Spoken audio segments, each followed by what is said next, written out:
Okay, Steve, this is going to be your second lesson. And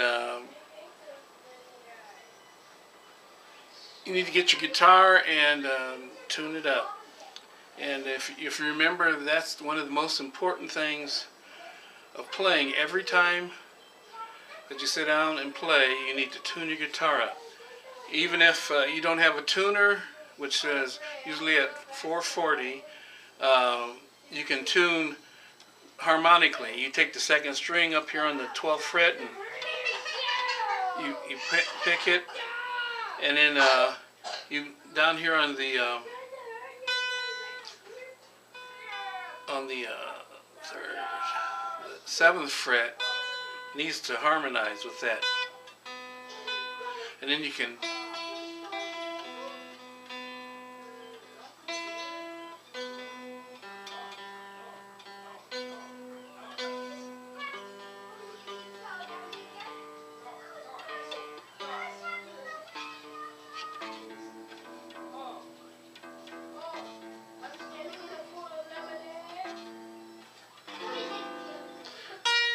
you need to get a good sound and learn what that sound is like. And always, every time you play,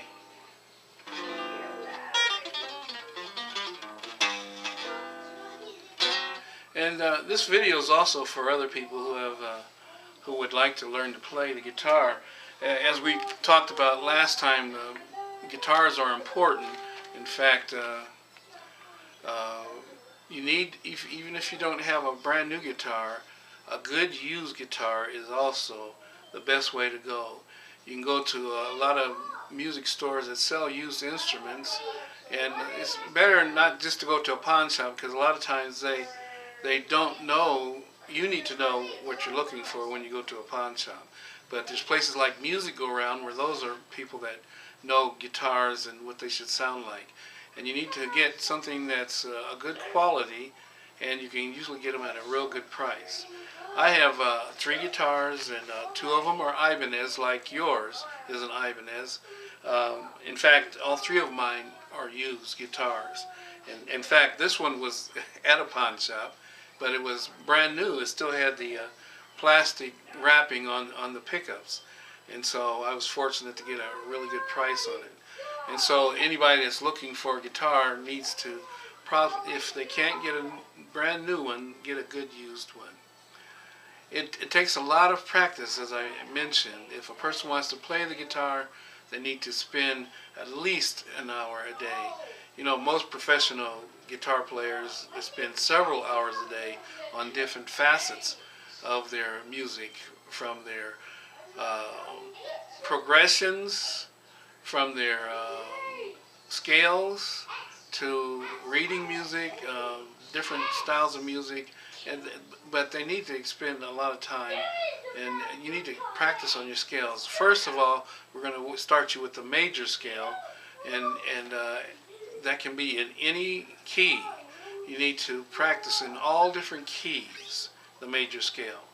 And there's the major, the minor, and the augmented, and sevenths and ninths. Those are things more of jazz and blues, which we'll get into. But you need to learn the complete fretboard. There's 20 to 22 frets on the guitar, and within those 20 to 22 frets, there's 12 notes that are repeated, from E to E, from F to F, G to G, and those, it's E, F, G, A, B, C, D, E, F, G, A, B, C, D, E, F, G. It repeats itself throughout the neck of the guitar. There are many brands of guitars,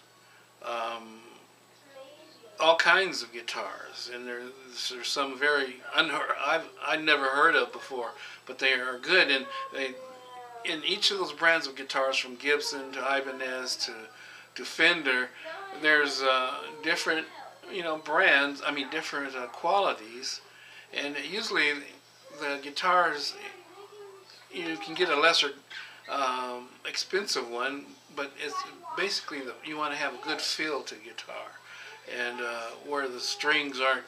You need to have a straight neck on your guitar, and you want to be able to press the strings down very easily. And I prefer, for the price and sound of the Ibanez guitar, and that's why I have the hollow body here, and then I have a solid body electric. And I recommend getting the acoustic, which also can be played electrically. And I've had the opportunity to play Gibson guitars that are over $10,000, and they are very nice quality guitars that are fantastic. The feel and the sound, and they're electrical. The pickups are probably better than a lot. They're a dream to play, but they're obviously not in most people's budget. You can get used Gibson guitars and use. I have the Epiphone Gibson style Les Paul, and I like the sound of it. I like the action of it, the way it feels, and those are some things to know about getting a guitar. And actually, all three of them, I like the feel of these three guitars.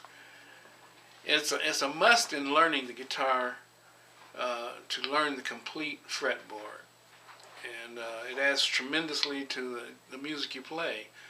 And as I mentioned before, it's E to E, or E, F, G, A, B, C, D, E, F, G, and between those are the sharps and flats, as we talked about. If you remember, our first string, our high E string is the first one, and that's when it's open. And then your next string is your B string.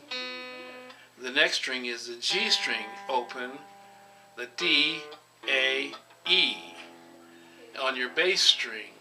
And then when you press down the first fret, like E goes to F, F goes to F sharp, G, and then G sharp, A, and so forth. And same as with the B string, B, C, C sharp, D, D sharp, E, F, F sharp, G, A, B, C, and so forth. And all the same as goes on those strings.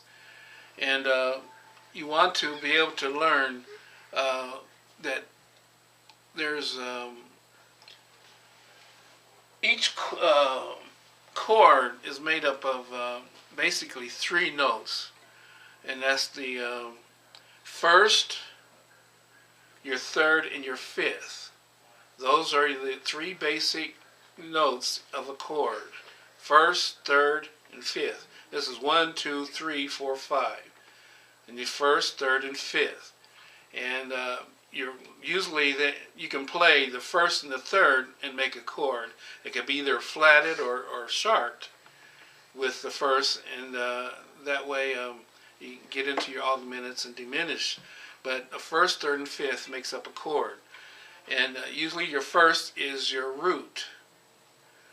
And then when you're in progressions, your first one, if it's a G, G, A, B, C, D, so your first, fourth, and fifth is a progression.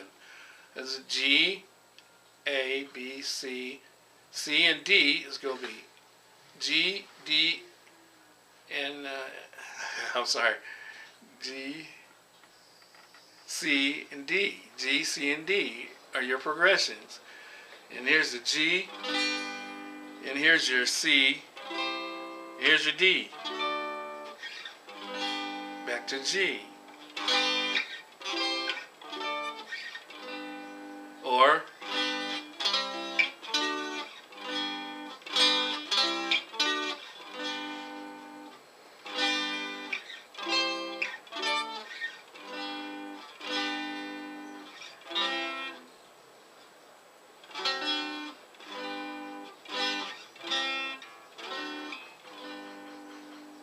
okay, that's our first lesson.